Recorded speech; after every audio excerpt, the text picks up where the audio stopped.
बिस्मिल्लाहिर्रहमानिर्रहीम। उमामा देसी इन्फो के नाजरीन, कैसे हैं आप लोग? उम्मीद करते हूँ कि सब लोग खैर खैरियत के साथ हो और अपने ईमानों की हिफाजत के साथ अपने घरों में खुशबाश ज़िंदगी गुजारे हों।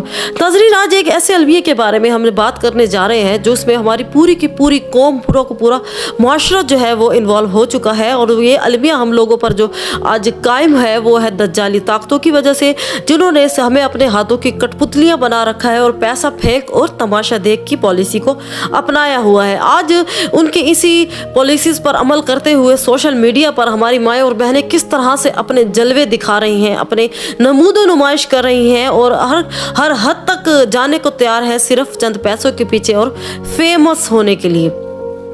आपने देखा होगा कि आज हमारी कोई बहन, कोई माँ जो है वो थोड़ा सा नाच कूद कर अपने हुस्न के जलवे दिखाकर रातों रात अमीर हो जाती है और रातों रात जो है वो वायरल हो जाती है। और इस इन्हीं को देखा देख हमारी बहुत सी काली यूनिवर्सिटी, वो नस्ल जिन्हें आज पढ़ लिख कर किसी मुकाम हासिल करना था, वो सिर्फ और सिर्फ चंद थोड़ी देर के लिए नाच कूद कर ही आज वो मुकाम हासिल करने पर जो है वो कामयाब हो रहे हैं। तो ये सब कुछ जो है आप जानते हैं कि दज्जाली ताकतें हैं जो आज से कई सालों पहले से ही ये पॉलिसीज़ अपना रही हैं मुख्तलिफ लोगों पर, मुख्तलिफ कौमों पर कब्ज़ा करने के लिए। जैसे कि आप जानते हैं कि जब बरसगीर पाक व हिंद में बरतानवी साम्राज्य आए थे, बरतानवी हुक्मरान आए थे हुकूमत जमाने के लिए, तो उनको बहुत मुश्किलात का सामना करना पड़ा था क्योंकि उस वक्त कौम बड़ी मजबूत थी, वो इस किस्म के फितन फसाद में मुब्तला अभी नहीं हुई थी, तो वो अपने उन पर हुक्मरानी करना बड़ा मुश्किल था। स्कॉलर्स ने मिलकर ये एक तैयार की कि किस तरीके से कुछ इनकी ऐसे कमजोरी को ढूंढ लिया जाए जिनसे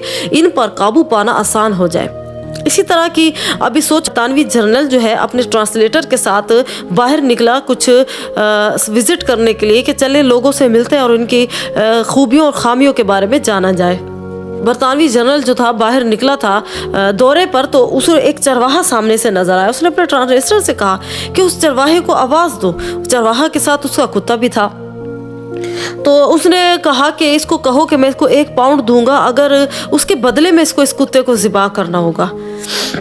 चरवाहे ने बात सुनी तो उसको उस वक्त उसने ये सोचा कि 1 पाउंड की कीमत तो मेरे आधे रेवट से भी ज़्यादा है। तो उसने जब ये बात सोची तो उसने फ़ौरन से इस ऑफ़र को कबूल कर लिया और उसके चेहरे पर एक लालची सी मुस्कुराहट आ गई।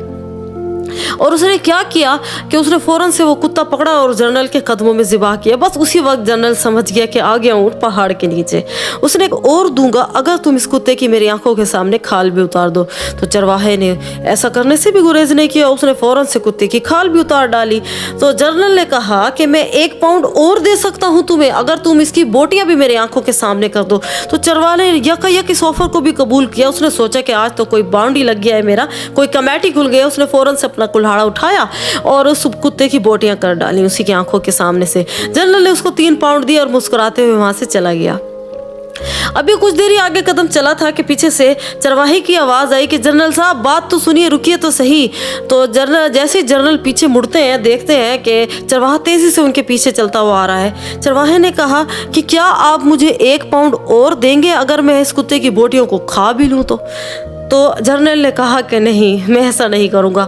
मैं सिर्फ और सिर्फ तुम्हारी नफ्सियात और तुम्हारी औकात को पहचानना चाहता था, परखना चाहता था। चंद पैसों के पीछे तुम अपने करीबी साथी को मार सकते हो, उसको कत्ल कर सकते हो जो कि तुम्हारा इतना हाफिज और निगहबान है, और तुमने ऐसा कर दिया। और मैं यही चाहता था सिर्फ तुम्हारी कौम में पहचाना कि तुम पैसों के पीछे आखिर क्या कर सकते हो।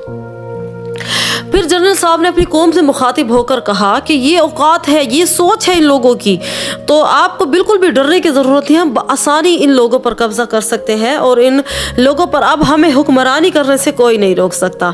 तो आप ये देखें कि आज हमारे पूरे के पूरे माशरे में ये क्या हो रहा है। इसी तरह से इसी हमारी कमज़ोरी को पकड़ करके चंद पैसों के पीछे हम अपनी करीबी से करीबी चीज़ जो इंसान की हया होती है, उससे बढ़कर कुछ भी नहीं होता, जो इंसान का किरदार होता है, जो ईमान होता है, उससे बढ़कर हमारी ज़िंदगी में कुछ भी नहीं होता। तो अपनी अजीज़ से अजीज़ तरीन चीज़ को भी हम चंद पैसों के इवज़ बेचने को तैयार हैं या अपने करीबी साथी को भी मारने को तैयार हैं। तो आज हमारी इस कौम के साथ क्या होगा? यही होगा कि इस तरह से जो शातिर हुक्मरान है वो काबिज़ होते रहेंगे हम लोगों के, और हमारे जहनों पर काबिज़ होकर मैं सोशल मीडिया जैसे फंदे में फंसा कर अमीर घड़े में गिराने में कामयाब हो जाएंगे और हमारे दीन और दुनिया सबको तबाह बर्बाद कर देंगे। अगर आपको आज की हमारी वीडियो अच्छी लगी हो तो प्लीज़ हमारे चैनल को लाजमी सब्सक्राइब कर दीजिएगा और बेल आइकन को प्रेस करना ना भूलिएगा ताकि हमारी वक्तन फवक्तन मुलाकात होती रहे, क्योंकि अगर इसके अल्लाह हाफिज़।